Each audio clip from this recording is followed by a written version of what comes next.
प्यारे बच्चों, आप लोग का स्वागत है हमारे इस क्लास में। तो आज हम एक्सरसाइज 52 पढ़ेंगे। तो देखो 52 में क्वेश्चन नंबर 1 कह रहा है look at the following figure, यानी कि इन फिगरों को देखो। ठीक है, which of the sides appear to be parallel, और कौन किसका पैरेलल है वो हमें बताना है। Write them using the symbol, यानी कि सिंबल के साथ, सिंबल का जो पैरेलल लाइन का जो सिंबल होता है उसके साथ हमें बताना है कि इन फिगर का पैरेलल क्या है। तो देखो सबसे पहले तो पैरेलल क्या होता है कि कोई भी लाइन दोनों साथ में तो चले पर कभी वो मिल नहीं पाते हैं। एक लाइन ए हुआ, एक लाइन ए, इसका पैरेलल है लेकिन साथ में तो चलेगा, ये भी आगे बढ़ेगा और ये भी आगे बढ़ेगा, लेकिन कभी वो मिल नहीं पाएगा, तो इसको ही पैरेलल कहते हैं। ठीक है, तो देखो ए का क्या हो जाएगा, ए का हो जाएगा ए बी। ए बी का पैरेलल कौन है, डी सी।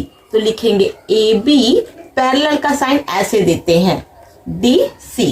तो ए बी का पैरेलल है डी सी, तो एक तो ए हो गया और हो गया देखो ए डी का पैरेलल है बी सी, यानी इस लाइन का पैरेलल ए लाइन हो गया, यानी कि A D parallel B C, इसका हो गया। अब और कोई पैरेलल नहीं। अब बी का देखो, अब देखो पी क्यू, पी क्यू का पैरेलल है एस आर। ये भी एक साथ आगे आगे बढ़ेगा और ये भी बढ़ेगा लेकिन कभी मिल नहीं पाएगा, कि पी क्यू का पैरेलल क्या है, S R. P Q parallel है एस आर का। ठीक है, अब अगर देखो पी एस को अगर इसका पैरेलल माना जाए तो यहाँ पर नहीं होगा। देखो यह भी आगे बढ़ेगा, यह भी आगे बढ़ेगा, लेकिन क्या होगा, एक पॉइंट पर ये मिल जाएगा, यानी कि ये इसका पैरेलल नहीं। पैरेलल का नियम कहता है कि साथ तो चलता है लेकिन कभी आगे जाके मिलना नहीं चाहिए। दोनों एक साथ चलने के बाद भी कभी मिल नहीं पाते, तो यानी कि पी एस का पैरेलल क्यू आर नहीं है। ठीक है, समझ में आ गया। अब देखो सी, टी एल, टी एल यानी कि इसका पैरेलल ये है, यानी कि टी एल का पैरेलल हो गया एन एम। अब देखो टी एन का पैरेलल हो गया एल एम, यानी इसका पैरेलल ये है, यानी कि टी एन का पैरेलल हो गया एल एम। ठीक है, तो इस तरह से बन गया। ठीक है, देखो क्वेश्चन 2 में है ABCD is a parallelogram, now fill in the blanks, यानी कि जो फिगर दिया हुआ है इसमें ABCD करके एक फिगर दिया हुआ है जो पैरेललोग्राम, इसको क्या करना है कि इसके अकॉर्डिंग जो फिल इन द ब्लैंक है इसको फिल करना है। तो देखो सबसे पहले पैरेललोग्राम क्या होता है, सबसे पहले क्या होता है कि 4 लाइन सेगमेंट के द्वारा क्लोज फिगर होना चाहिए और चारों क्या होना चाहिए कि एक दूसरे का पैरेलल होना चाहिए। देखो ये इसका पैरेलल है, ये इसका पैरेलल है, यानी कि क्या है, पैरेललोग्राम है। ऐसा नहीं है कि ए इसका पैरेलल हो और ए इसका पैरेलल ना हो, चारों एक दूसरे का पैरेलल होना चाहिए, तो उसको पैरेललोग्राम कहते हैं। तो देखो क्या हुआ, पहले ए में कह रहा है A B is parallel to, तो ए बी किसका पैरेलल है, तो डीसी का है। ए बी का पैरेलल कौन है, डीसी है, तो यहाँ पर क्या हो जाएगा, डीसी हो जाएगा। ठीक है, ए बी का पैरेलल क्या हो जाएगा, डीसी हो जाएगा। अब कह रहा है एडी इज, एडी है बीसी का क्या, एडी बीसी का क्या है, तो एडी बीसी का पैरेलल है। अब कह रहा है the 4 angles of the parallelogram are, यानी कि जो पैरेललोग्राम है इसका 4 एंगल है, 1 2 3 4 एंगल उसका बताना है कि क्या है। तो देखो सबसे पहले एंगल कहाँ बन रहा है, ए बी डी, एक एंगल क्या बन रहा है, ए बी डी बन रहा है, और एक एंगल बन रहा है ए बी सी, एक एंगल ए बन रहा है, एक तो एंगल ए बन गया, एक यहां से बन गया, तो ए बी सी बन गया।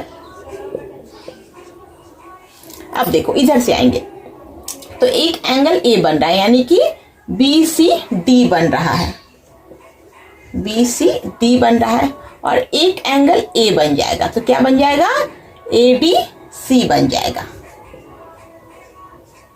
तो इस तरह से 4 एंगल बन गए।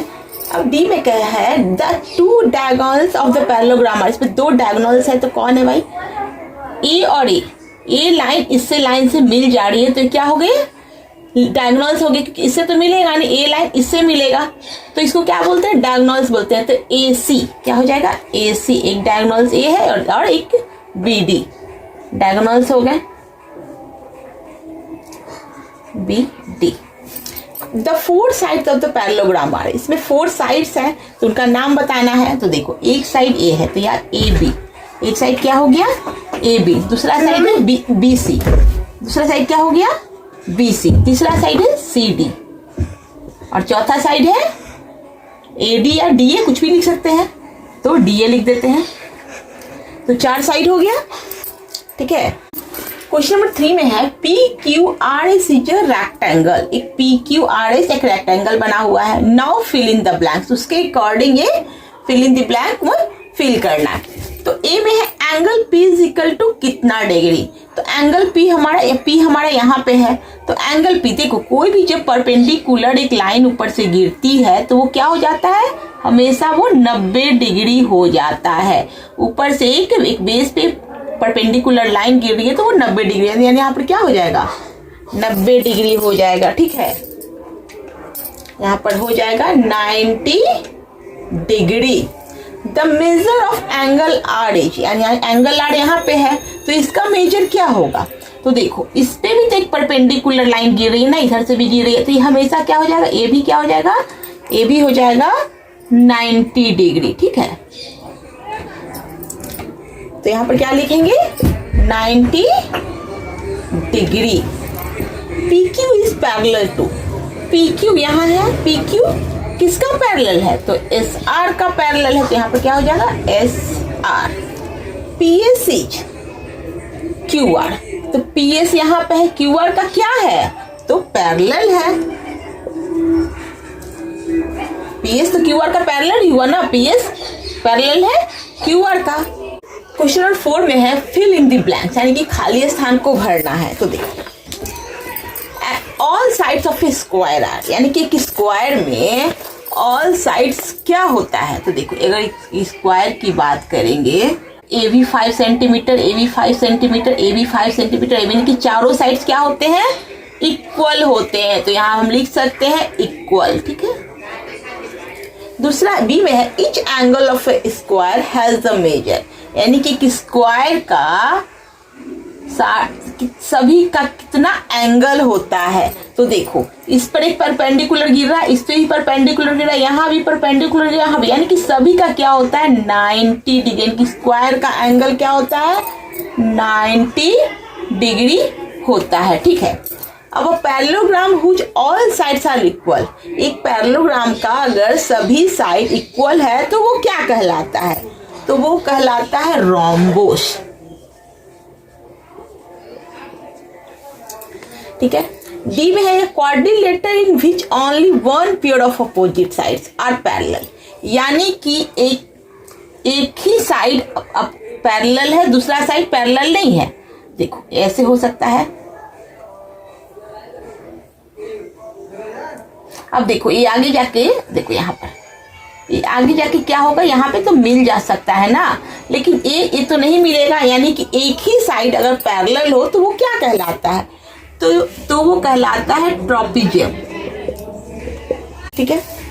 Question number 5 fill in the blanks, यानी कि खाली स्थान को इसमें ही भरना है। तो ए में है all sides of a rhombus are, यानी कि एक रोम्बोस का ऑल साइड्स क्या होता है, तो ऑल साइड्स होता है इक्वल, ऑल साइड्स होता है इक्वल, रेड से लिख देते हैं समझ में आएगा, इक्वल होता है। एंड इक्वल तो होता ही है, साथ में पैरेलल भी होता है, यानी कि इसके ऑल साइड्स क्या होता है कि इक्वल और पैरेलल दोनों होता है। अब कह रहा है opposite sides of a rhombus are, rhombus का अपोजिट साइड क्या होता है, तो अपोजिट साइड ऑफ रोम्बस, यानी कि रोम्बोस का अपोजिट साइड भी इक्वल ही होता है, ठीक है। Trapezium has 2 of its sides. अब देखो क्या होता है, रोम्बोस में चारों साइड इक्वल और पैरेलल होते हैं, लेकिन ट्रेपेजियम में क्या होते हैं, सिर्फ टू साइड्स ही पैरेलल होते हैं। तो क्या होगा इसका आंसर, पैरेलल। इसका 2 ही साइड पैरेलल होता है, 2 साइड पैरेलल नहीं होता है, लेकिन रोम्बोस में क्या होता है कि चारों साइड पैरेलल होते हैं और इक्वल भी होते हैं, ठीक है। क्वेश्चन नंबर 6 में है ड्रॉ अ रेक्टेंगल, एक रेक्टेंगल ड्रॉ करना है PQRS, इसका नाम क्या है PQRS, इन विच PQ बराबर 5 सेंटीमीटर और PS बराबर 6 सेंटीमीटर। तो सबसे पहले क्या करते हैं कि PQ को ड्रॉ, एक लाइन खींचते हैं, ठीक है। तो PQ कितना कह रहा है 5 सेंटीमीटर, तो देखिए PQ है 5 सेंटीमीटर, 5 सेंटीमीटर लिया। PQ 5 सेंटीमीटर, PS है 6 सेंटीमीटर, तो ऊपर से लिए 6 सेंटीमीटर। ये क्या है? PS है 6 सेंटीमीटर। अब देखो इसका पैरेलल है, यानी कि ये भी क्या हो जाएगा? 5 सेंटीमीटर। ये हो गया 5 सेंटीमीटर। ये क्या हो गया? PQ। ये हो गया हमारा R, और इससे इसको मिला दिए तो ये भी हो गया। इधर इधर 6 सेंटीमीटर, तो ये भी हमारा कितना हो गया? 6 सेंटीमीटर। तो इस तरह से हम बनाएंगे। अब इसका B देखो। अब 6 का B देखो। ड्रॉ रेक्टेंगल ABCD, यानी कि एक रेक्टेंगल क्या है? ABCD, जिसमें से AB कितना है? 6 सेंटीमीटर, और AD है 4 सेंटीमीटर। तो पहले AB का लाइन खींचते हैं। तो AB कितना है? 6 सेंटीमीटर। तो देखो 6 सेंटीमीटर यहां तक आ गया, लाइन खींच दिए, तो कितना हो गया? 6 सेंटीमीटर। तो ये हो गया हमारा AB। अब है AD 4 सेंटीमीटर, यानी कि यहां से एक लाइन खींचते हैं, इसको D बना देते हैं। तो ये कितना है?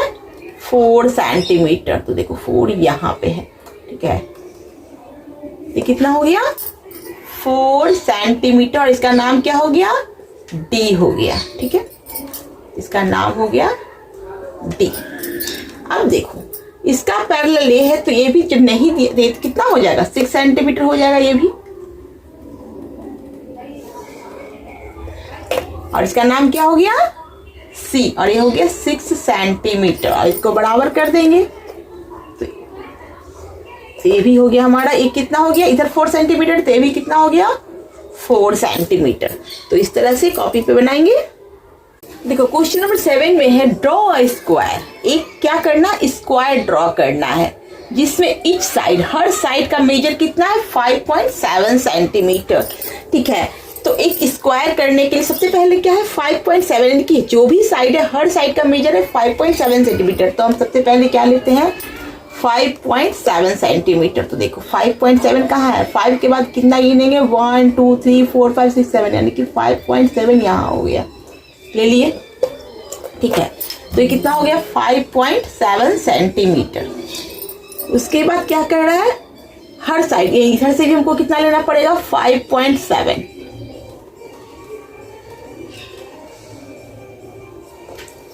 ये भी हो गया 5.7 सेंटीमीटर। फिर इधर से भी लेंगे 5.7,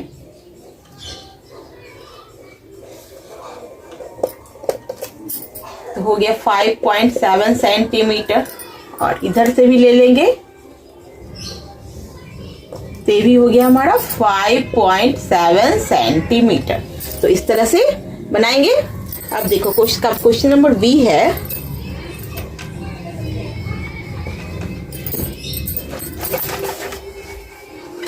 draw a square whose each side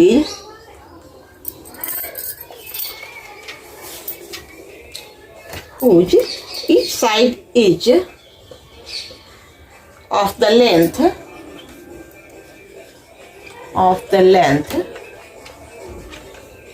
4.8 centimetre. यानी कि क्या है? एक और स्क्वायर है जिसका क्या है? हर साइड का लेंथ है 4.8 सेंटीमीटर, यानी कि एक साइड कितना है? 4.8 सेंटीमीटर। तो हम क्या ले लेंगे यहाँ से? 4.8 सेंटीमीटर। तो ले लिया हमने यहाँ से 4.8 सेंटीमीटर। फिर इधर से भी लेंगे 4.8 सेंटीमीटर, क्योंकि हर साइड का बता रहा है क्वेश्चन, वही है, सिर्फ लिखने का तरीका हो अलग हो गया। 4.8 हो गया, ये भी हो गया 4.8, और ये भी हो गया 4.8, ठीक है। अब सबको लिख देंगे 4.8 सेंटीमीटर, 4.8 सेंटीमीटर, 4.8 सेंटीमीटर, 4.8 सेंटीमीटर, ठीक है। तो इस तरह से क्वेश्चन नंबर 7 आज हमारे complete. Question number exercise 52 complete हो गया। तो हमारे पढ़ने का तरीका कैसा लगता है उसको कमेंट करके बताना। और अब इसके बाद हम एक्सरसाइज 53 से हम कंप्लीट करेंगे इसके बाद। तो अगले वीडियो में मिलते हैं।